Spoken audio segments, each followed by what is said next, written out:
Hoarders. By now, most of us know the meaning of that word. People who just can't get rid of anything, and their lives become a catastrophe of compulsive collectibles. Tonight, our Alex Mihailovich takes you into a world that will make you squirm. Compulsive hoarding is a mental disorder marked by an obsessive need to acquire and keep things, even if the items are worthless, hazardous, or unsanitary. It is estimated that 1 in 2,000 Canadians have hoarding behaviors. When you would come in, basically there'd be trouble opening the door. You would kind of squeeze your way in. She's not used to seeing her home look like this. Right now it's really weird for me to be able to walk through here. It feels like I'm in somebody else's apartment. Because this recovering hoarder, who we'll call Gail to protect her identity, was living in this. A living room filled with junk, a kitchen covered in garbage. I would actually cook in a kitchen that it was probably dangerous to do so. And a bathroom most of us would choose not to use. She lived in filth. I had the bird cage on a holder there, and I hadn't cleaned it. The cage became heavy underneath, and one day it just gave way. And I just left it there. And I don't know why I left it there. Her 2 birds died months ago, but if you look here behind her sofa, you'll find that Gail has never gotten around to cleaning their mess. Because I'm ashamed of it. I'm really ashamed of it. I really fear being judged. I hate being judged. So what do you think? Hoarding specialist Elaine Birchall is helping 46-year-old Gail recover from decades of living like a pack rat. Is that the difference between then you and me and somebody who's classified as a hoarder? Because I know I get emotionally attached to the silliest things sometimes. And I guess it comes to the point where I rationalize and I say, I'm going to get rid of this. For a hoarder, they can't do that. No, they can't. And it leads to a situation where they are generally so overwhelmed that they also can't perform the other functions of their life as well. Gail learned hoarding isn't just about clutter, but a reaction to her anxieties. Like many hoarders, her obsessive-compulsive behavior takes over. I know there was things like bullying issues that started out when I was about 9, 10. If you went back to all hoarders, are all hoarders bullied? Probably not, but it's probably about just not dealing with certain emotional things. How did it interfere with your life? Well, I used it as a reason not to have people in here. That was one of the excuses. You can't have people over. And the problem is that eventually then it seemed to flip on me, because then when I wanted to get into a relationship with somebody, I realized at some point they're going to want to come to my apartment. And what is this going to say about me? They're going to think I'm a loony. Gail is dealing with her emotions room by room. But lurking behind this door is evidence that her journey to recovery is not yet over.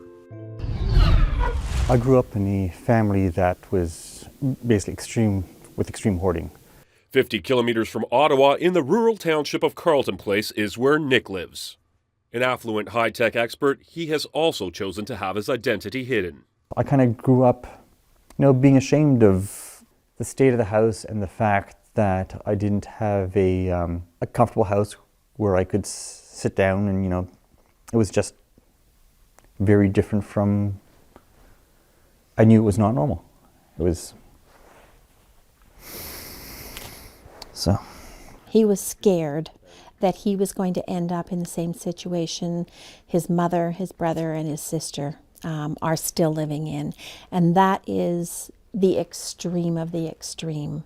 There probably will not be a happy ending to that. What do you mean by that? There's a potential for fatality in his family. If a fire breaks out and the person can't get out, which is a reality, in that situation. And that's exactly what happened to a hoarder in Winnipeg last November. It took firefighters an hour and a half to find Millard Hollock's body, hidden in a maze of debris.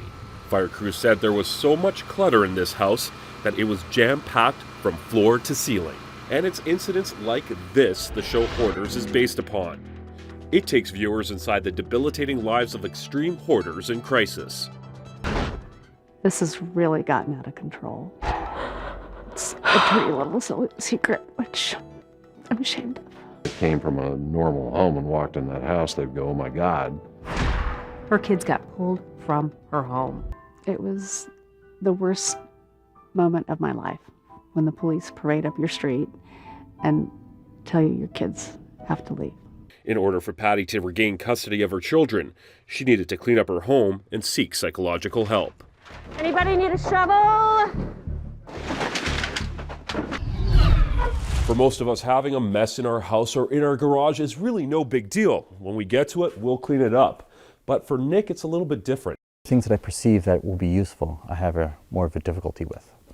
Like if you notice, I've got bits of scrap metal here saved. I've got car parts here that for vehicles I don't even own.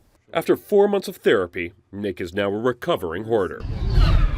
If Gail didn't stop, where could Gail be 5 years from now? Isolated, even more so, alone, social phobia, depression. With Elaine's counseling, Gail is also well on her way to recovery. Her kitchen is safe to cook in, her washroom is sparkling clean, and her living room is decluttered. But one part of her house remains untouched.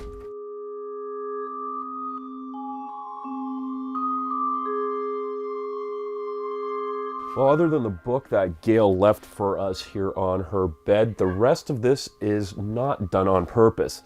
As you can see, there's tissues, magazines, pamphlets. As her bedroom remains a sea of junk, 5 years deep.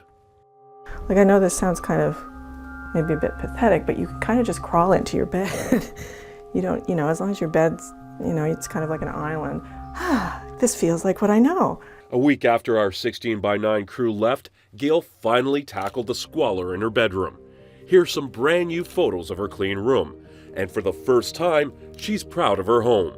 But as any hoarder knows, it's a constant battle to control their compulsions. It's like losing weight. People think once you've lost weight, oh well, you've done it, but they don't understand that it's the maintenance that's the difficult part. There's a light at the end of the tunnel, but I have guarded optimism.